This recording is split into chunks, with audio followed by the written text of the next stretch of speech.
Bonjour à tous, je suis Gilles Mancillon, je vais vous saluer aujourd'hui. Il faudrait plutôt dire nous sommes Gilles Mancillon parce que au plus on avance, on évolue, on s'aperçoit qu'il n'y a pas vraiment de jeu, il n'y a que le nous collectif, il n'y a que le nous sommes, nous sommes un, nous sommes la lumière. Et donc je ne sais pas si vous avez pu apprécier cette éclipse hier depuis mon balcon, ma terrasse, en face de moi, il y avait cette lune vers 11 heures minuit qui était un petit peu comme il y avait tout le haut de la lune qui était éclipsé, hein. Donc c'était très très puissant, très très beau.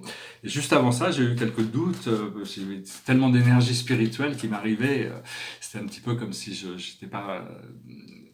Il fallait encore que je passe par une autre journée à douter de cette lumière qui arrive, hein. Bon, enfin, faut se pardonner, faut avancer de toute manière. On est obligé d'avancer tous les jours. Et lâcher prise sur le passé. Je vais tirer quelques cartes pour voir pour la journée avec le jeu du voyageur. Alors, la plus haute, la situation pour nous, c'est la joie, c'est le rejoicer. C'est celui qui expérience la joie. C'est vraiment se réjouir, c'est la réjouissance. Et donc il faut c'est le divin féminin, c'est le côté féminin du féminin, le côté émotionnel. Au plus on arrive à exprimer nos émotions de manière positive, au plus le miroir de la vie va nous refléter cette émotion. Ce qui vient autour de cette situation, c'est le maître de monde, le sage de monde. Ici, c'est le maître. Alors c'est la récolte, c'est la prospérité, c'est l'abondance, c'est la manifestation de tous nos projets. C'est bien d'être organisé quand même, hein, mais c'est la réflexion du soleil aussi. Ça peut être quelqu'un qui vient à nous, des investisseurs, des gens qui viennent, des bienfaiteurs. Mais ça peut être aussi nous qui venons pour apporter cette abondance dans le monde. Ce que l'on voit devant nous dans notre conscience, il y a beaucoup de personnages aujourd'hui, ce que l'on voit devant nous dans notre conscience qui va se développer, c'est le surfeur, l'homme de coupe. C'est l'expression de pouvoir profiter de sa nature sexuelle de manière intelligente, de manière de pouvoir surfer sur les vagues. Mais c'est aussi une carte qui nous montre un engagement profond aussi, c'est l'excitement, le cœur qui s'ouvre et qui peut permettre de partager cette énergie. Ce que l'on a dans notre subconscient, notre passé lointain, ce qui peut remonter encore, c'est le 7 de bâton, c'est le courage. Le courage, au plus on développe son courage, le courage, la manifestation du courage, les actes de courage, c'est sur la perfection de notre caractère, faire face à nous-mêmes. C'est ce qui est le plus important au niveau de, donc là, on a la quatrième. Maintenant, on est dans ce qui est maintenant, ce qui arrive actuellement, qui est en train de passer, hein, la situation actuelle. C'est la femme de monde, c'est le préserveur, c'est-à-dire on préserve les choses qui sont importantes pour nous. Il faut se concentrer sur ce qui est important, arriver à discerner qu'est-ce qui est prioritaire, qu'est-ce qui est important. Tout est maintenu en fréquence par notre âme de toute manière. Donc, enfin, il y a certaines choses qu'on a besoin de préserver. Ce qui arrive dans le futur immédiat, c'est l'harmonie. C'est que c'est une sorte de grande, on est tous un instrument, hein, notre corps physique est tel un instrument. Une fois qu'on arrive à jouer la chanson de notre âme, on rentre dans comme un instrument de ce grand orchestre qui est symphonique. Ce qu'il y a, c'est que bon, la plupart des gens ne sont pas connectés à leur âme, donc ils jouent une chanson mentalement, émotionnellement, qui n'est pas forcément consonante avec l'âme, donc il y a des discordances. Une fois qu'on sera tous en harmonie avec notre âme, toutes les choses vont rentrer en harmonie. Et là, il y a vraiment une intégration de cette harmonie les choses qui se déroulent avec grâce et facilité. C'est juste au coin de la rue, et donc c'est ce qui arrive immédiatement. La force dans cette situation qui nous représente, nous, c'est l'inventeur, c'est l'homme de cristal. C'est arriver à utiliser la créativité et la confusion pour créer, pour inventer. Ce qui vient du monde extérieur, c'est la créativité. Justement, on a encore un boost de créativité. Ce que l'on a dans nos émotions internes, nos peurs et nos craintes, c'est l'enfant de monde, c'est le joueur, c'est celui qui a envie de s'amuser, c'est l'idée de jouer. On peut maintenant commencer à profiter plus de la vie. Une fois qu'on a fait, on est passé par là où on devait passer pour en arriver à cette libération que cette éclipse nous apporte. Et ce mois de juillet est vraiment pivotal dans toute l'année, hein. Il y a vraiment, c'est un moment qui est bon pour la réflexion quand même aussi, pour ajuster les choses par rapport à nos intentions véritables, nos désirs véritables, ce que l'on attend de la vie. Et l'aboutissant, c'est la brillance, c'est l'as de cristal. C'est l'épée d'Excalibur, c'est l'épée de lumière. C'est vraiment arriver à cette clarté d'esprit, cette clarté qui nous permet de trancher sur les choses de manière intelligente et lucide. Voilà, j'espère que cette lecture a résonné avec vous. Alors ce qu'on recherche aussi, c'est de développer cette sagesse profonde des oiseaux. C'est le maître Thoth, le maître de lumière, qui lui est sur une forme, c'est un hybride, il a une tête d'ibis, c'est un corps humain.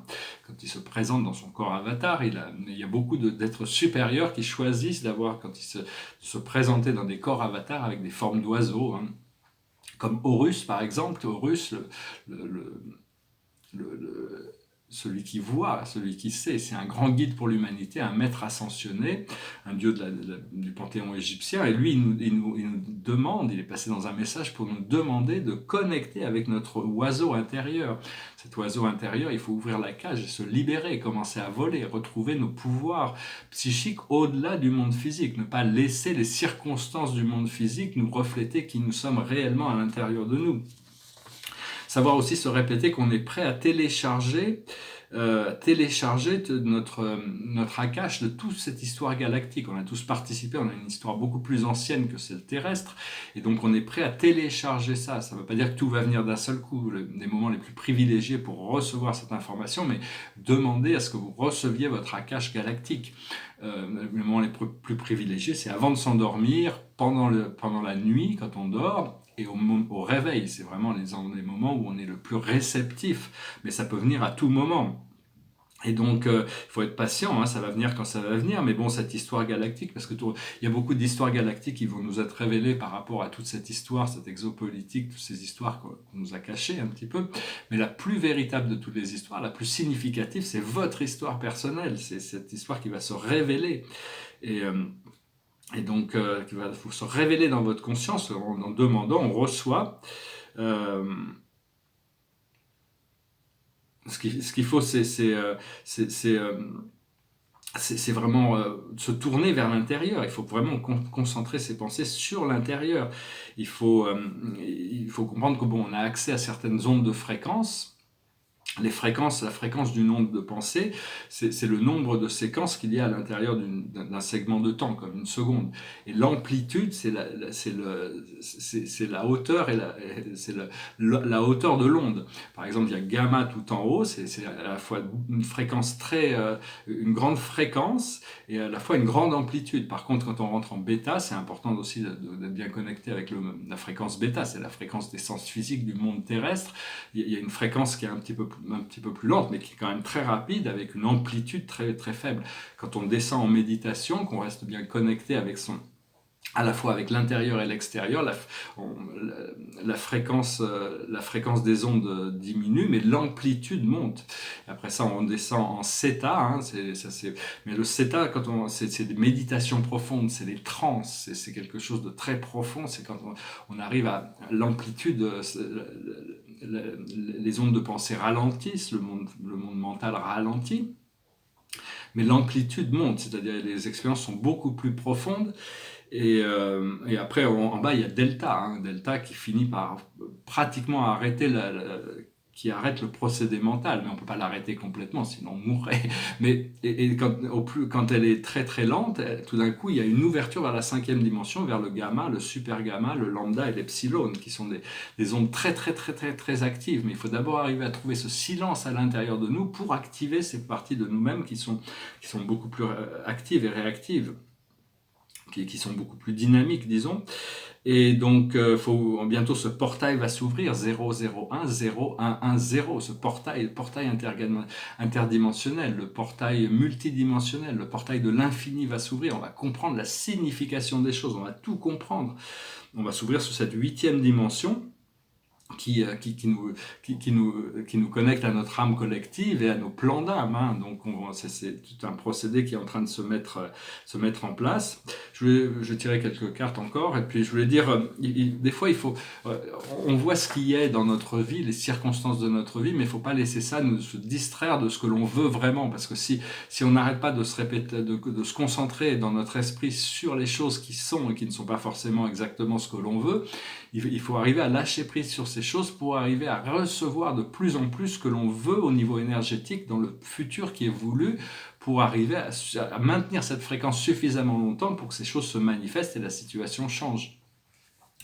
Donc, parce que ce qui est, en réalité, ce qui est infini, mais bon, on n'a pas d'expérience, on a des expériences relativement limitées par rapport à ce qui est. Donc, ce qui est dans notre vie est relativement, n'est pas forcément ce qui est voulu. Donc, il faut arriver à se concentrer sur ce qui est voulu le plus possible en lâchant prise sur ces autres possibilités, parce que l'esprit joue tous les rôles de toute manière et toutes les possibilités. La force qui nous élève, c'est Dieu, mais la force qui nous abaisse, c'est aussi Dieu. Il faut arriver à trouver une harmonisation pour que ces forces pendules de la dualité puissent s'arrêter et on puisse commencer à découvrir cette conscience supérieure qui vient s'intégrer à nous tous les jours. Ouais, j'espère que ce message aura résonné pour vous. Je vous remercie d'aimer, de partager, de commenter, de souscrire. La plus haute sagesse pour nous aujourd'hui, c'est la complétion. On complète un cycle avec cette éclipse. On se prépare pour le nouvel an galactique le 26 juillet, le lever de Sirius. Ce que l'on doit comprendre, c'est la naissance, la renaissance. On est en train de renaître, on est en train d'être nouveau. Tous les jours, on peut être un être nouveau. On lâche prise sur le passé. Ce que l'on doit faire, c'est les limitations. Il faut accepter cette limitation, cette voie qui est très très étroite et qui est grimpante pour arriver dans cette petit portail qui va nous ouvrir sur la grande expansion du ciel. Et l'aboutissant, c'est le Pathfinder. Il faut utiliser nos guides, il faut appeler notre ange gardien et notre guide de la voie terrestre pour nous aider à naviguer à travers les circonstances de notre vie qui va nous permettre d'éviter les pièges que l'on a pu avoir dans le passé pour pouvoir compléter ce cycle. J'espère que ça aura résonné avec vous parce que on passe tous par des effets qui sont quand même assez collectifs. Avec cette conjonction de Saturne et le nœud du sud de la Lune, il nous demande d'abandonner toutes ces choses passées pour passer à un nouveau cycle. Et Vénus, avec le nœud du Nord, nous demande de mettre l'amplification sur l'amour, sur ce qui est voulu, sur ce qu'on aime. Vénus, c'est nos préférences aussi. Et donc, je vais chanter une chanson. D'ailleurs, je chantais une autre, puis il y a celle-là qui me passait par la tête au dernier moment, alors je vais la chanter. Ici, c'est des tableaux. Ici, c'est un petit tableau, c'est sur carton. Les petits tableaux, au plus ils sont petits, au plus le cadre est important. Donc, ils vont être bien encadrés. C'est juste un tableau qui dit « I love me and I love you ». Je m'aime moi et je vous aime, je t'aime. Et donc, ça veut dire qu'il ne faut pas s'oublier de s'aimer soi-même.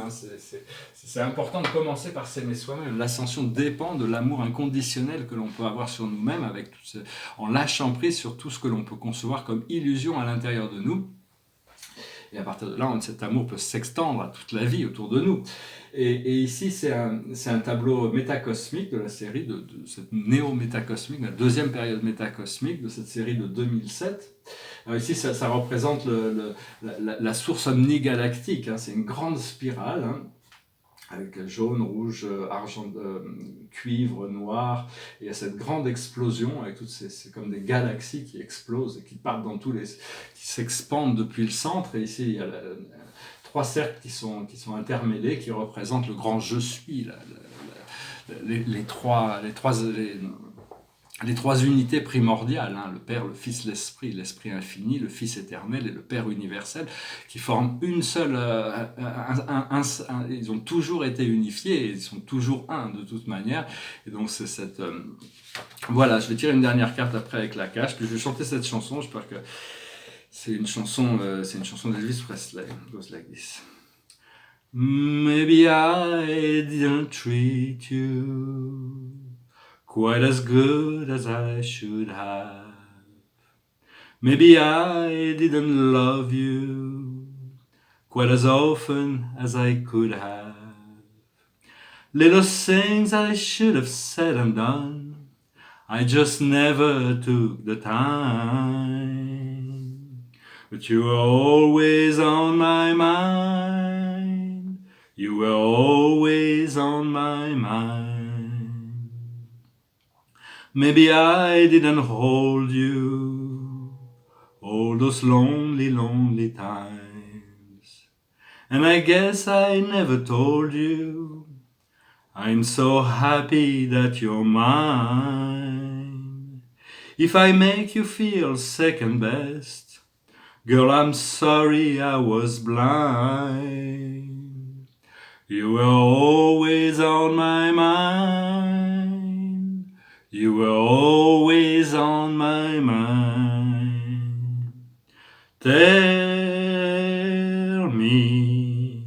Tell me that your sweet love hasn't died. Give me one more chance to keep you satisfied. satisfied. Little things I should have said and done, I just never took the time.